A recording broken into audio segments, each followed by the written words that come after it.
C'est dans une grisaille typiquement britannique qu'ont eu lieu les championnats du monde de classe C à Falmouth du 22 au 28 septembre. Les classes C, ce sont ces curieux catamarans de 25 pieds à aile bourrés de technologie. Créée en 1961, cette classe très ouverte a vu apparaître les mâts à ailes, puis les ailes, et bien sûr cette année, les foils. Les fans de classe C partagent avec les ministes le goût pour l'innovation et la compétition de haut niveau, le tout dans une ambiance décontractée. 4 jours de course en flotte sont prévus, les deux vainqueurs se retrouvent pour une finale de match race en 4 manches gagnantes. Ce qui vaut à l'épreuve le surnom de Little America's Cup. Lors de la dernière édition en 2010, un certain James Pithill avec Glenn Ashby pour équipier s'était incliné en finale face aux Canadiens Eaton et Clark. Cette année, 11 concurrents de 7 nationalités avaient fait le déplacement, avec des budgets et des ambitions très différents d'une équipe à l'autre. Parmi les favoris, Franck Camas, champion de France de Match Race 2013, et son équipier Louis Via à bord de Groupama C. Un catamaran tout neuf dessiné par Guillaume Verdier et construit chez Multiplast en TPT, une technologie qui permet de gagner jusqu'à 20% de poids sur la structure. Le design team Groupama a conçu des foils très aboutis et une aile basculante puissante qui permet des remontées au près fulgurantes.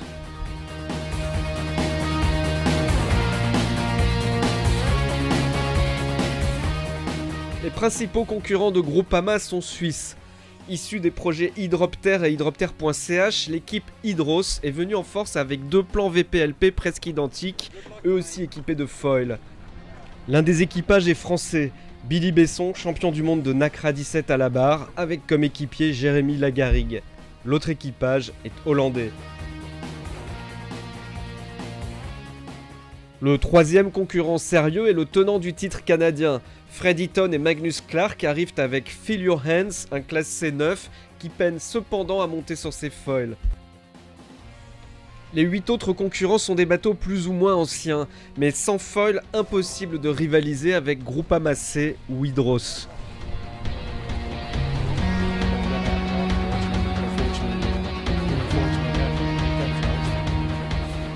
Le vent sera capricieux et destructeur tout au long de la semaine.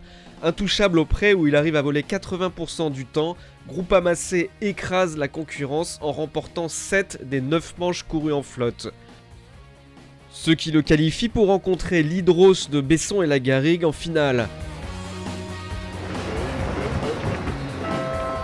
Plus rapide, Camas et Via remportent haut la main les 2 premiers matchs.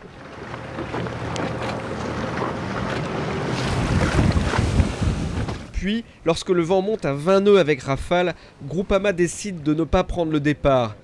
Hydros, qui a raccourci son aile, se retrouve seul sur la ligne, mais suite à un problème de safran, le bateau suisse chavire et endommage son aile.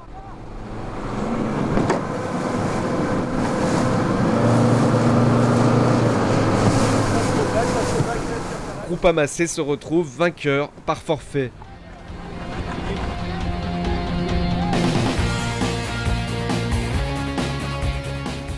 Depuis l'apparition des AC72, le championnat du monde des classes C apparaît plus que jamais comme un laboratoire pour les grosses équipes de l'America's Cup, l'un des rares trophées manquant encore au palmarès de Camas. Véritable AC72 en modèle réduit, Groupama C a permis à son équipe d'acquérir un réel savoir-faire en matière d'ailes et de foils. En parallèle de sa préparation olympique pour les Jeux de Rio en 2016 et d'une probable participation au Tour de France à la voile en 2014, Franck Camas l'insatiable ne cache pas son intention de monter un défi pour la 35e America's Cup. Groupama pourra-t-elle le suivre jusque-là? Espérons-le.